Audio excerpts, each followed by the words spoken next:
ஷெர்ஷா அதை ஒரு வாசகசாலையாக மாற்றியிருந்த ஹுமாயூன் தினமும் அங்கே உச்சி மண்டபத்தில் அமர்ந்து நெருங்கிய நண்பர்களோடு உரையாடுவதுண்டு.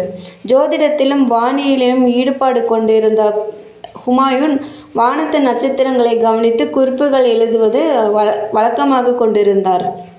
ஜனவரி 24, 1556 வெள்ளிக்கிழமை மெக்காவிலிருந்து திரும்பிய முதிய அமைச்சர் ஒருவரிடம் அங்கு சென்றிருந்த தன் தம்பிகளை பற்றி விசாரித்த பாதுஷா எழுந்த படிகளில் இறங்க அடியெடுத்து வைக்க திடீரென்று பக்கத்திலிருந்த மசூதியிலிருந்து தொழுகைக்கான அழைப்பு அவர் காதில் விழுந்தது. உடனே திரும்பி உப்பரிகை ஏறி மண்டியிட முயன்ற ஹுமாயூனின் கால் தடுக்க நேர்குத்தாக கீழிறங்கி படிகளில் தலைகீழாக விழுந்த மன்னரின் நெற்றி பொட்டு கருங்கல் சுவரில் முனையில் மோதியது. பிறகு திருப்பத்து சுவரில் அவருடைய பின்னந்தலை பகுதியும் மோத கண்ணிமைக்கும் நேரத்தில் அந்த கொடுமையான விபத்து நிகழ்ந்தது. கூடியிருந்தோரை கதிகலங்க அடித்தது. 3 நாள் கழித்து கோமாவில் இருந்த டெல்லி சக்கரவர்த்தி ஹுமாயூன் உடலில் இருந்து உயிர் பிரிந்தது.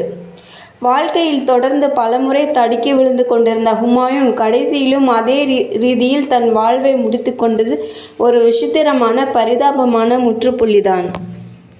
இவரும் அவரும் பாபருக்கும் அக்பருக்கும் இடையே உள்ள சின்னஞ்சிறு கமா என்று ஹுமாயூன் பாதுஷாவை சில ஆங்கிலேய வரலாற்று ஆசிரியர்கள் கேலியாக வர்ணிக்கின்றனர். சில சமயங்களில் கமா போட மறந்து போனால் வாக்கியமே மாறிப்போய்விடும் என்பதை மறந்து.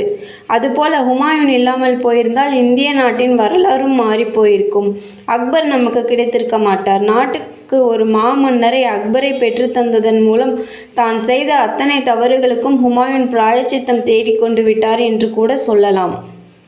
கடைசி காலத்தில் ஹுமாயூன் தன் குறைகளை பற்றி புரிந்து கொண்டு வருந்தியதாக தெரிகிறது. இறப்பதற்கு சில நாட்கள் முன்பு தியானத்தில் இருந்த பாதுஷாவின் கண்களிலிருந்து நீர் பெருக்கெடுத்தது என்றும் அவர் வாய் ஒரு கவிதையை முணுமுணுத்தது என்றும் கூறப்படுகிறது.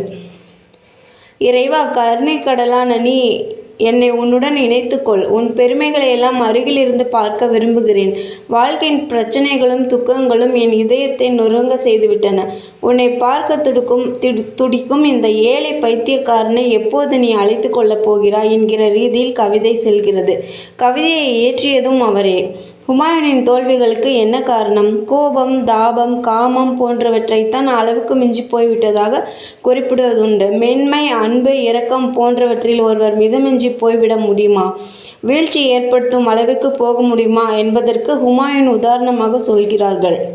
பாபருக்கு பிறகு அக்பரும் அவருக்கு பிறகு ஹுமாயூனும் பிறந்து இந்தியாவை ஆண்டிருந்தால் ஹுமாயூன் உலக புகழ் பெற்றிருக்கக்கூடும் என்று சிலர் குறிப்பிடுகின்றனர். பாபர் அடித்தளமாக ஏற்படுத்தி